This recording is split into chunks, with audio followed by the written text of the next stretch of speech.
기본소득당은 기본소득이라는 새로운 사회로 가자는 제안과 더불어서 페미니즘을 주장하는 정당입니다. 의원 한 명 용해인 의원도 여성이고 당대표 신지혜도 또한 여성입니다.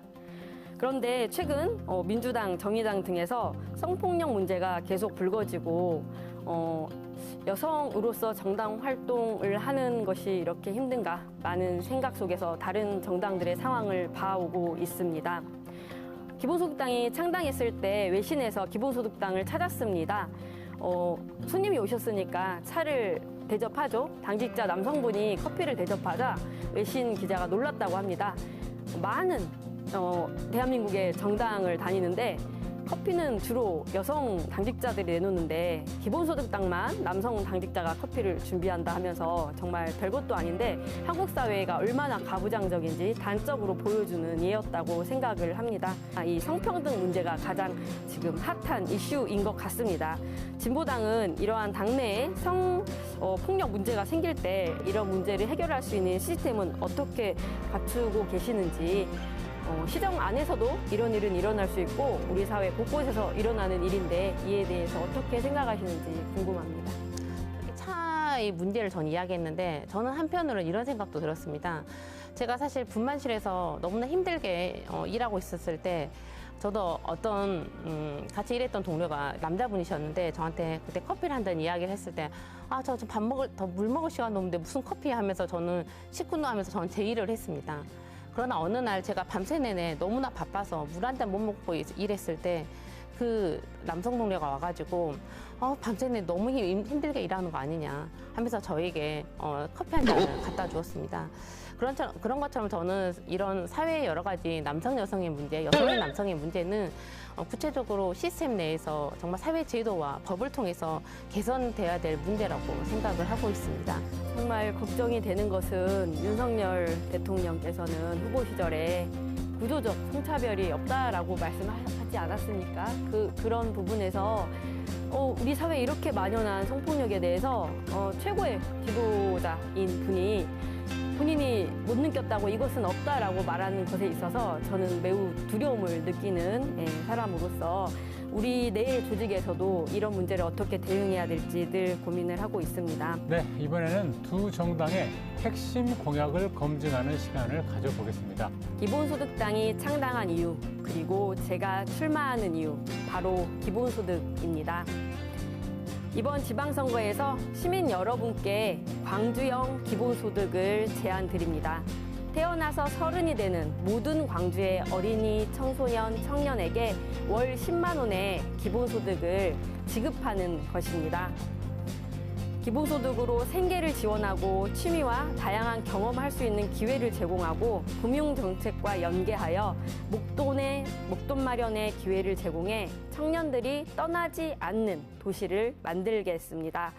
근로소득이 줄어드는 또는 없는 65세 이상의 어르신들에게도 기초노령연금을 깎지 않고 월 10만 원의 기본소득을 추가 지급하도록 하겠습니다.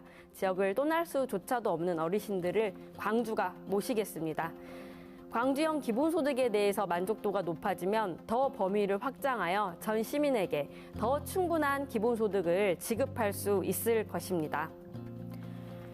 두 번째로 모든 시민이 차별 없이 평등하고 평화로운 광주에서 살 수 있도록 차별금지 조례를 만들겠습니다. 국회에서 17년째 표류 중인 차별금지 법이 너무 늦기 때문에 광주에서라도 먼저 차별금지 조례를 만들겠습니다.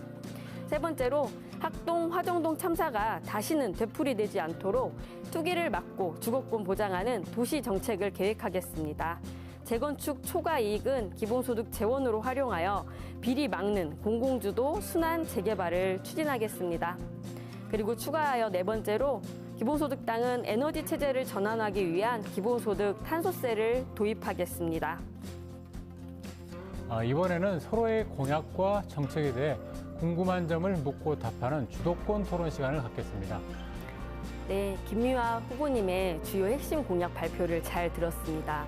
아마 시청하고 계시는 많은 시민분들도 귀에 딱 꽂히는 이야기가 시장이 직접 고용하는 연봉 4천만 원에 3만 개의 일자리 공약이라고 생각이 됩니다.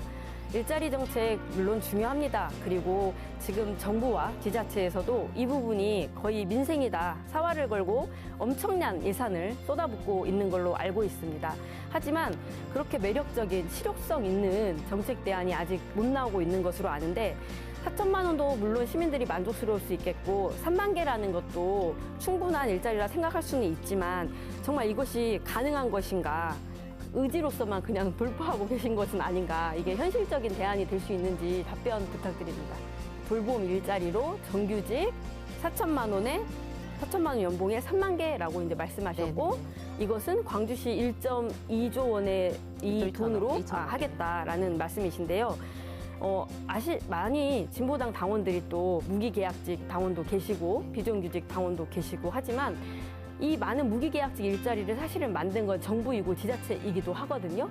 근데 당장 1.2조 원이 쓰인다 하지만 정규직이 되면 연호봉이랄지 예산의 문제에서 이게 좀 맞지 않는 부분도 있을 수 있겠다. 그리고 시민들이 일자리 정책이라는 게 저도 와닿지 않는 정책이라고 했지만 그 일자리 예산 전부가 돌봄 서비스로 가는데 이것이 그러면 대안이라고 생각하시는 것인지요? 그렇다면 네네. 광주 시내 반절은 일을 합니다. 하지만 그 반절은 3만 개 일자리로 턱도 없고요. 그리고 일할 수 없는 사람이 너무 많고 저는 지역에서 청년들과 많이 함께 해왔습니다. 코로나 시기에 아르바이트 자리를 구할 수 없는 청소년들도 많이 봤고 장애를 가졌다는 이유로 구직을 할 수 없는 그런 사람들을 많이 만났습니다. 장애인 고용에 있어서 차별금지법이 있다 해도 기업은 벌금을 내고 맙니다. 일할 수 없는 사람들에 대한 대안, 그리고 지금 노동이라는 그 노동소득 외에 다른 예술활동이나 다른 사회적 활동을 통해서 일하고 싶은 사람들도 많을 것입니다. 3만 개의 일자리로 이것은 불가능하고 턱없이 부족하다고 생각하는데 일할 수 없거나 다른 삶을 선택하는 사람들에 대한 대안이 필요해 보입니다. 은영 후보 답변해 주시죠. 네, 이 주제와 관련하여 지금 가장 광주에서 핫한 이슈는 복합 쇼핑몰 문제일 것입니다.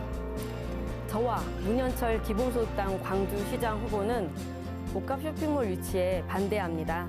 광주 시민들의 문화 소비에 대한 욕구가 복합 쇼핑몰로 투영됐을 뿐이고 국민의힘이 이를 이용했을 뿐입니다.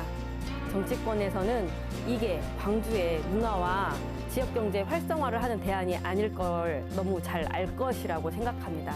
현재 광주에 복합 쇼핑몰이 부족해서 청년들이 광주를 떠날까요? 다른 도시보다 자영업자 비율이 훨씬 높은 광주에 복합 쇼핑몰만 생긴다고 지역 상권이 살아날까요? 본질은 유통시설 문제가 아니라 문화적인 공간이 부족하고 또 이러한 그 관심들이 복합 쇼핑몰로 투영되는 것이라고 생각합니다. 광주형 기본소득이 맞물린 문화예술 생태계 조성으로 새로운 문화예술 도시를 만들어가자고 제안드립니다. 거대 정당이 얘기하는 복합 쇼핑몰 논의는 그대로 따라가면서 지역 자영업자와 소상공인의 피해는 불보듯 뻔한데 이에 대한 대책은 누구도 얘기하지 않고 있습니다. 핵심은 소득 지원을 통해 소비 역량을 살리는 길입니다. 코로나 이후 지역 골목 상권이 침체됐을 때 기본소득당은 전국민 재난지원금에 찬성했습니다. 그리고 유일하게 용해인 의원 혼자 선별적 기본소득에 반대하는 보편적 기본소득을 제안했습니다. 기본소득당은 역대 최연소 만 27세 문현철 광주시장 후보를 냈습니다. 문현철 후보는 인디 뮤지션으로 활동했습니다. 본인의 선거송도 직접 만들었고요. 후보가 작곡한 가장 보통의 날이라는 노래의 가사 일부는 가장 보통의 날 나는 평범을 꿈꾼다라는 것인데요.